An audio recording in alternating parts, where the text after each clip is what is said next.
아침에 나로 주의 인자한 말씀을 듣게 하소서. 성도 여러분 안녕하세요. 토요일입니다. 오늘도 하나님의 사랑이 여러분들의 삶의 자리에 가득하기를 간절히 소망합니다. 말씀 한 곳 봅니다. 잠언서 22장 17절부터 29절까지의 말씀을 봉독해 드립니다. 너는 귀를 기울여 지혜 있는 자의 말씀을 들으며 내 지식에 마음을 둘지어다. 이것을 내 속에 보존하며 내 입술 위에 함께 있게 함이 아름다우니라. 내가 내게 여호와를 의뢰하게 하려 하여 이것을 오늘 특별히 내게 알게 하노니 내가 모략과 지식의 아름다운 것을 너를 위해 기록하여 내가 진리의 확실한 말씀을 깨닫게 하며 또 너를 보내는 자에게 진리의 말씀으로 회답하게 하려 함이 아니냐. 약한 자를 그가 약하다고 탈취하지 말며 곤고한 자를 성문에서 압제하지 말라. 대저 여호와께서 신원하여 주시고 또 그를 노략하는 자의 생명을 빼앗으시리라. 너를 품는 자와 사귀지 말며 울분한 자와 동행하지 말지니 그의 행위를 본받아 내 영혼을 올무에 빠뜨릴까 두려움이니라. 너는 사람과 더불어 손을 잡지 말며 남의 빚에 보증을 서지 말라. 만일 갚을 것이 내게 없으면 내 누운 침상도 빼앗길 것이라. 내가 어찌 그리하겠느냐. 내 선조가 세운 옛 지계석을 옮기지 말지니라. 내가 자기의 일에 능숙한 사람을 보았느냐. 이러한 사람은 왕 앞에 설 것이요 천한 자 앞에 서지 아니하리라. 아멘. 오늘 본문 가운데 28절 말씀을 중심으로 묵상을 하게 됐습니다. 이렇게 기록이 되어 있죠. 내 선조가 세운 옛 지계석을 옮기지 말지니라. 여기에 지계석이라는 것은 땅의 경계선을 말합니다. 논과 밭 그리고 목초지의 경계를 이 돌로 세워서 이 주인 어느 누구의 땅인지 우리로 말하면 지금 지적도라고 그러나요? 그래서 이 땅의 경계선을 그어서 거기다가 돌을 박아 표시를 한 것을 지계석이다 그렇게 말하죠. 근데 하나님께서 오늘 본문 28절에서 내 선조가 세운 옛 지계석을 옮기지 말라라고 말씀하셔요. 이 말씀을 가지고서 가만히 묵상할 때 두 가지를 생각해 봅니다. 하나는 뭐냐 하면 하나님의 뜻과 섭리를 어기지 말라. 하나님께서 정하신 원칙, 그 말씀에 순종하면서 살아라 라는 거예요. 여러분, 이스라엘 백성들이 가나안 땅에 들어오죠. 애굽에서 해방이 되어서 광야 40년을 지나 가나안 땅에 들어옵니다. 여호수아를 중심으로 해서 전쟁을 하고 가나안 땅을 점령해요. 그 가나안 땅을 점령한 이후에 다 완벽하게 점령하지는 않았지만 대략 그 큰 흐름을 잡고 나서는 이제 하나님께서 여호수아에게 이스라엘 12지파의 지분을 나누라고 그렇게 명령하십니다. 그래서 지분을 같이 나누고 제비뽑기를 하죠. 제비뽑기를 해서 12지파가 땅을 분배받은 겁니다. 그 땅에 지계석을 세운 거예요. 그러니까 이 땅, 여기서 여기까지는 어느 지파의 땅, 그 지계석을 세운 거예요. 어떤 상황 속에서도 이 지계석을 옮기지 마라. 누가 힘이 더 있다고, 어느 지파가 힘이 더 있다고 이 지계석을 힘을 가지고 임의적으로 옮기지 마라. 하나님께서 각 지파에게 주신 그 지분, 하나님의 뜻을 존중해라 그 말이에요. 나중에 이스라엘 백성들이 이 하나님께서 나누신 지계석, 이 경계선을 철저히 지킵니다. 그런데 이것을 흐트러온 사람이 한 사람이 있었어요. 그 사람이 우리가 좋아하는 솔로몬입니다. 그래서 솔로몬의 후반기의 삶은 정말로 악한 삶이 됩니다. 하나님께서 12지파에게 허락하신 그 지분, 그것은 어떤 일이 있어도 각 지파가 순종하며 지켰어요. 이것을 너희들 존중해라, 그런 말씀으로 느껴집니다. 그러면서 나의 삶에 있어서 하나님의 말씀의 지계석,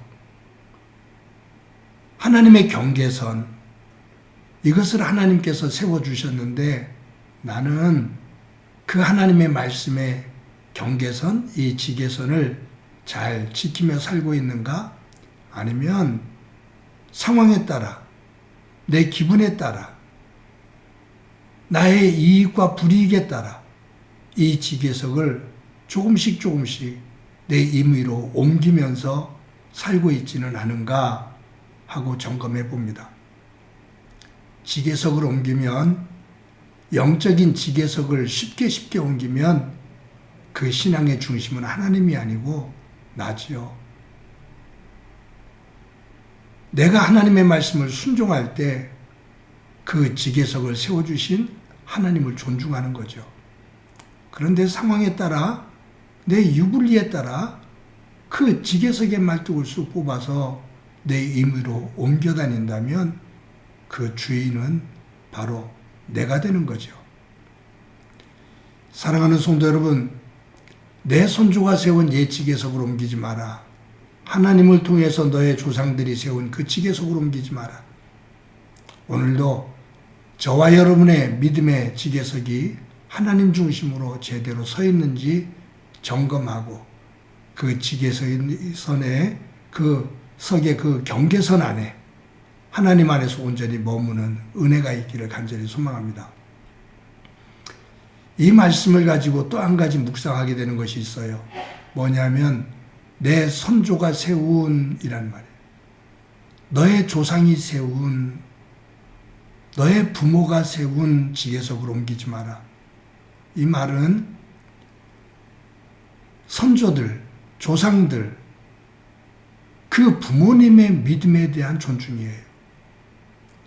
너의 부모님이 가지고 있었던 그 믿음, 너의 할아버지 할머니가 가지고 있었던 그 믿음, 그 믿음의 지계석, 그 믿음의 자리, 그것을 함부로 옮기지 마. 변질되지 마. 그 말이에요. 이것은 조상에 대한, 조상의 믿음에 대한 존중입니다. 조상들이 그 후손들에게 믿음의 본을 보인 거죠. 그래서 하나님께서 아브라함이 죽은 다음에 그의 아들 이삭에게 나는 너의 아버지 아브라함의 하나님이다 라고 말씀하셔요. 네 아버지 아브라함의 하나님이다. 즉 너의 아버지 아브라함을 내가 기뻐한다. 근데 이삭이 죽은 다음에 하나님께서 야고보, 이삭의 아들 야고보에게 임하셔서 뭐라고 당신을 소개하냐면 나는 너의 조부 아브라함의 하나님, 너의 아버지 이삭의 하나님이다 라고 소개하셔요. 아브라함과 이삭의 믿음을 인정하시는 거죠. 그것을 너 인정해라. 따라라 그 말이에요. 하나님께서 모세에게 임하셨을 때 당신을 소개하면서 나는 아브라함의 하나님, 이삭의 하나님, 야곱의 하나님이다. 즉 모세야 너의 믿음의 조상들인 이들의 믿음을 본받아 나를 따르라라는 얘기예요. 즉 네 선조가 세운 옛 지계석을 옮기지 마라. 네 부모의 믿음을 존중히 여기며 그 믿음의 본을 받아라 그 말이에요. 그런 의미 속에서 저를 돌아봐요. 여러 차례 말씀드렸지만 저의 믿음에 있어서 가장 큰 중심은 하나님입니다. 그런데 그 하나님을 믿는 사람들 가운데 저에게 예쁜 본을 보여주신 분이 저희 어머니라고 말씀을 드렸죠. 그런 것을 보면서 저는 저를 돌아봐요. 제가 저에게 두 아들이 있는데 이 두 아들에게 나는 그러한 믿음의 지계석 역할을 제대로 하고 있나? 우리의 두 아들이 삶을 살다가 아빠가 가지고 있는 그 믿음, 그것이 너무 귀해서 아름다워서 그것을 기억하고 하나님 안에서 머무는 하나의 기준, 의미, 그것을 찾도록 내가 본을 보이며 살고 있나? 라고 한번 점검해 보게 됩니다. 사랑하는 성도 여러분, 하나님은 오늘 이 말씀을 통해서 우리에게 내 선조가 세운 지계석을 옮기지 말라 라고 말씀하시는데, 이 말씀을 묵상하면서 하나님의 말씀의 지계석의 경계선을 분명히 만들고 그 속에서 순종의 삶을 살며, 또 저와 여러분이 우리의 자녀들에게, 믿음의 후배들에게 그처럼 믿음의 본을 보이는 아름답고 소중한 믿음의 삶을 살아 나가고 그 위에 하나님의 은혜가 가득하기를 간절히 소망합니다. 한번 기도드립니다. 하나님 감사합니다. 오늘도 귀한 날 주신 것 감사합니다. 하나님께서 우리에게 주신 말씀의 지계석이 상황과 우리의 기분에 따라, 유불리에 따라 쉽게 옮겨지는 그러한 어리석은 믿음 되지 않게 하옵소서. 하나님의 말씀의 지계석 안에 거하게 하시고 말씀을 중심으로 내 삶을 세우게 하옵소서. 우리의 삶의 자리에서 우리의 자녀들에게 부모인 우리가 본이 되게 하시고, 시간이 지나며 우리의 자녀들이 부모인 우리의 믿음을 존중히 여기고 그 믿음을 기억하며 하나님 앞에 사는 자녀들 되게 하옵소서. 오늘도 주께서 함께해 주시리라 믿고 예수님의 이름으로 기도드립니다. 아멘.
오